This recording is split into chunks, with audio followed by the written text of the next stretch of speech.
அனைவருக்கும் வணக்கம். நேற்றுக்கு நம்ம தாமரை கட்சி இருக்கு இல்லையா, தாமரை கட்சி அதாங்க நம்ம சைமன் செபாஸ்டியன் கூட அடிவருடியாக வேலை பார்த்துக்கிட்டு இருக்கான் தெரியுமா, அந்த கட்சி என்ன பண்ணியிருக்கு அப்படின்னு பார்த்தீங்கன்னா, கையெழுத்து இயக்கம் நடத்தியிருக்கு. அப்படின்னா என்னன்னு பார்த்தீங்கன்னா, மும்மொழி கொள்கை வேணும் தமிழ்நாட்டுக்கு, இது எங்கள் மண், இந்த தமிழ்நாட்டு மண்ணுக்கு மும்மொழி கொள்கை அவசியம், ஏழை பிள்ளைகள் 3வது மொழி படிக்கக்கூடாதா அப்படின்னு சொல்லி அழுது ஒப்பாரி வச்சுக்கிட்டு இருக்காங்க இல்லையா. அந்த ஒப்பாரியை நியாயப்படுத்தும் விதமாக தமிழக மக்கள் அனைவரும் இவங்களுக்கு பேராதரவு தரப்போகிறாங்க. அது மட்டும் இல்லாமல் தமிழ்நாட்டு குழந்தைகளும் இவங்களுக்கு பயங்கரமாக ஆதரவு தருவாங்கன்னு சொல்லிட்டு எல்லாருக்கிட்டையும் போய் இவங்க சைன் வாங்குறத தான் இந்த கையெழுத்து இயக்கம் அப்படின்னு சொல்லி நேற்றுக்கு பண்ணினாங்க. நேற்றுக்கு இவங்க பண்ண அலப்பறை இருக்கே, பள்ளி முடிஞ்சு வீட்டுக்கு செவனேன்னு போயிட்டுருக்கிற பிள்ளைங்களை கூப்பிட்டு வச்சு மிரட்டி அவங்களுக்கு பிஸ்கெட்டு கொடுக்குறேன் அப்படி இப்படின்னு சொல்லி கால் கையில் விழுந்து கெஞ்சி கையெழுத்து போட வைக்கிறாங்க. ஏன் இந்த பொழப்பு தாமரைக்காரர்களே? இங்கே பாருங்க, பிஸ்கெட்டு கொடுக்குறானுங்க, பிஸ்கெட்டு கொடுத்து கையெழுத்து போட வைக்கிறானுங்க. சும்மா போயிட்டுருக்க குழந்தைய இழுத்து கூப்பிடுறானுங்க. அந்த குழந்தைங்க எல்லாம் வெறுத்து ஒதுங்கி போதுங்க, என்னைய விட்டுருங்கடா வீட்டுக்கு போகணுடா அப்படின்ட்டு. இதெல்லாம் ஹராஸ்மெண்ட்டில் வராதா? இப்படிலாம் யார் இவங்களுக்கெல்லாம் குழந்தைங்களை தொட்டு இழுக்கிறதுக்கெலாம் உரிமை கொடுத்தது? இந்த பெண் குழந்தைங்களெல்லாம் கையெழுத்து போட வைக்கிறானுங்க. அந்த பிள்ளைங்களுக்கு என்ன தெரியும் முதல்ல? அந்த பிள்ளைங்க ஏதோ ஆட்டோகிராஃப் போடுறதெல்லாம் பார்த்து அதில் இன்ஸ்பயர் ஆகி குழந்தைங்க அது ஒரு ஜாலியாக பண்ணுவாங்கல்ல, அதை மாதிரி நினச்சிக்கிட்டு பண்ணுறாங்களோ என்னமோ தெரில. அவங்கள போட வச்சுருக்காங்க. அவங்களெல்லாம் விருப்பப்பட்டு கையெழுத்து போடலை. சரி, இப்போ இந்த மும்மொழி கொள்கையை தமிழ்நாட்டுக்குள்ளே கொண்டு வர்றதுக்கு குழந்தைங்க கையெழுத்து போட்டால் போதும், குழந்தைங்களுடைய ஆதரவு இருந்தால் போதும் அப்படின்னா, அப்போ குழந்தைங்களுக்காகன்னு சில சட்டங்கள் இருக்கு இல்லையா, அந்த சட்டங்களையும் குழந்தைங்களே தான் கையெழுத்து போட்டு குழந்தைங்களுக்காக அந்த சட்டத்தை வாங்கினாங்களா? இல்லை, இங்கே எது வேணும் எது வேணான்றது குழந்தைங்கள பெற்றவங்களுக்கு தெரியும், பெரியவங்களுக்கு தெரியும், நல்ல தலைவர்களுக்கு தெரியும். இதெல்லாம் குழந்தைங்க கிட்ட கையெழுத்து வாங்கி குழந்தைங்களுக்கு கொடுக்குற விஷயம் இது கிடையாது.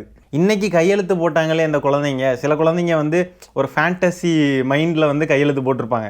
அந்த குழந்தைங்க கிட்டலாம் இன்னும் ஒரு 10 வருஷம், சரியாக 10 வருஷம் கழித்து நீ இப்படி ஒரு விஷயத்த பண்ணுன, நீ விளையாட்டுக்கு பண்ணுன அப்படின்னு சொல்லிட்டு அதுங்கக்கிட்ட போய் சொன்னால் கூட அந்த குழந்தைங்க கூட நான் இப்படியா பண்ணுனேன், ஐயோயோ தெரியாமல் பண்ணிட்டேன் அப்படின்னு சொல்லி ரெக்ரெட் தான் பண்ணுவாங்களே ஒழிய ஹாப்பியாக ஃபீல் பண்ண மாட்டாங்க. தங்களுடைய இருப்பையும் பதவியையும் தக்க வச்சுக்கிறதுக்காக குழந்தைங்களுடைய எதிர்காலத்தை கொஞ்சம் கூட கருத்தில் கொள்ளாமல் மொழி திணிப்பு, இந்த மாதிரி ஒரு தேவையில்லாத ஒரு கொள்கையை திணிக்கிறது மூலயமா அடுத்து வர தலைமுறைகளையெல்லாம் அடிமைப்படுத்தலான்னு சொல்லி துடிச்சிக்கிட்டு இருக்கு இந்த கூட்டம். அப்போ கூட பாருங்கள், இவங்களுக்கெல்லாம் இந்த மும்மொழி கொள்கை எதுக்கு வேணும், இது நீங்கள் எதுக்காக படிச்சுக்கணும் அப்படின்னு சொல்லிட்டு அந்த கருத்துக்களை சொல்லி அதுக்கான கையெழுத்தை வாங்க முடியலை.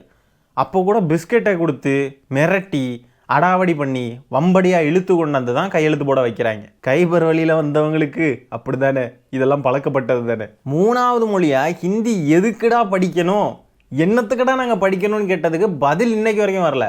கேட்டால் ஆட்டோக்காரங்களோட பேசணும், நார்த் இந்தியாவுக்கு போனால் பானிபூரி வாங்கி சாப்பிடணும், நார்த் இந்தியன்ஸ் ரேப் பண்ண வந்தானுங்கன்னா ரேப்பில் இருந்து தப்பிக்கிறதுக்கு ஹிந்தி கற்றுருந்துருக்கணும், இப்படின்னு கேவலமாக பேசிக்கிட்டு இருக்காங்களே ஒழிய அறிவுபூர்வமாக ஆக்கப்பூர்வமாக இதுக்காக படிங்க, இதுக்காக நீங்கள் படித்து தான் ஆக வேண்டியது இருக்குது, இது ரொம்ப ரொம்ப அறிவு வளர்ச்சி, நமக்கு இந்த மொழியை படித்தா வந்துடும், இந்த மொழி உங்களுடைய பொருளாதாரத்தையும் உங்களுடைய வருமானத்தையுமே அப்படியே பயங்கரமாக ஏற்றிடும் அப்படின்லாம் நம்மளுக்கு என்ன தேவையோ, எதுக்காக நம்ம வாழ்கிறோமோ அதை அப்கிரேட் பண்ணுறதுக்கான ஒரு விஷயமா இருக்கான்னு பார்த்தா கண்டிப்பாக கிடையாது. மாறா நம்மளுடைய தாய்மொழியை, நம்மளுடைய உயிரான தாய்மொழியை சிதைக்கிற வேலையை தான் இந்த ஹிந்தி மொழியை படித்தா நடக்கும் அப்படின்றத நம்ம புரிஞ்சுக்கிட்டு இருக்கிறதுனால தான் இந்த மும்மொழி கொள்கையை நம்ம மறுபடி எதிர்த்துக்கிட்டே இருக்கோம். இன்னொரு காரணம் என்ன தெரியுமா சொல்கிறானுங்க, சின்ன வயசுலேயே இதெல்லாம் படித்தா குழந்தைங்க மைண்டில் அப்படியே நிற்கும், குழந்தைங்க அப்படியே அறிவு வளர்ச்சி அப்படியே பயங்கரமாக பெருகிடும்.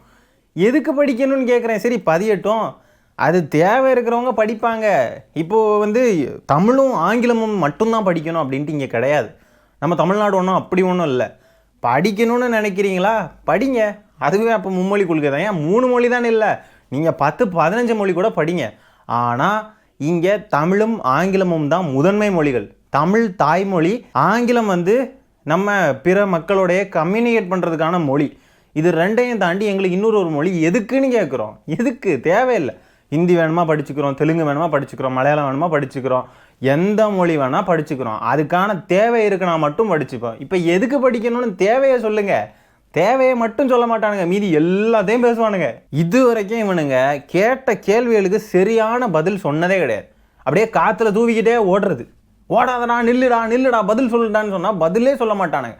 எதையாவது சொல்லி அங்கே இல்லையா இங்கே இல்லையா, இது திமுக காரங்க நடத்துகிற ஸ்கூலில் ஹிந்தி இல்லையா, ஹிந்தி திணிப்பு அங்கே மட்டும் இருக்குது, அப்படி இப்படின்னு சொல்லிட்டு கிறுக்குத்தனமாக பேசிக்கிட்டு இருப்பானுங்க.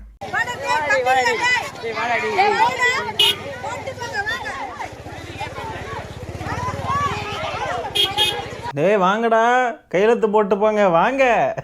அல்ல ஒரு பையன் டிவிக்கேன்னு கத்திட்டு போகிறான். ஐயோ. ஆனால் ஒரு விஷயத்தில் பாராட்டணுங்க. என்ன இருந்தாலும் அந்த பசங்களுக்கு இது பாஜக காரங்கன்னு அடையாளம் கண்டு தள்ளி போக தெரியுது பார்த்தீங்களா. டிவிக்கேன்னு கத்துறோன்னா அவனை நம்ம பிறகு அடித்து திருத்திடுவோம். ஆனால் பாஜகவை கண்டு விலகணுன்ற அறிவு இருக்குது தெரியுமா, அதுதான் நமக்கு முக்கியமாக வேணும். அரசியலுக்குள்ளே இன்வால்வ் ஆகலை அப்படின்னு சொன்னால் கூட ஆட்டோமேட்டிக்காக பாஜகவை வெறுக்கணும்னு தெரிஞ்சிருக்கு பார்த்தீங்களா.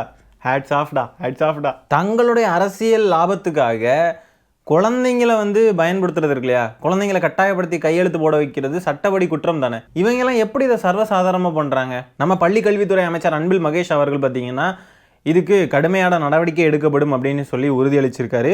பார்ப்போம் என்ன நடக்குதுன்னு. இதில் வேற இந்த கையெழுத்து இயக்கத்துக்கு மிகப்பெரிய வரவேற்பு கிடச்சிருச்சான். அண்ணாமலை அப்படியே பெருமையாக சொல்கிறாப்புல, 24 மணி நேரத்தில் 1,00,000க்கும் அதிகமான பேர் கையெழுத்து போட்டிருக்காங்களாம். அந்த கையெழுத்துக்கள்லாம் என்னென்னு பார்ப்போமா?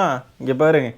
தமிழ் வெல்லும், பாஜக ஒழிக, ஆடு ஒரு தற்குறி, கெட் அவுட் மோடி, வெளியே போடா மோடி, அத்தை மகள் தமிழ் இருக்க, ஒரு ஆசை நாயகி இங்கிலீஷ் இருக்க, ஊர் தே இந்தி எதிர்க்கு, போடா வெண்ண, போன வைடாங்.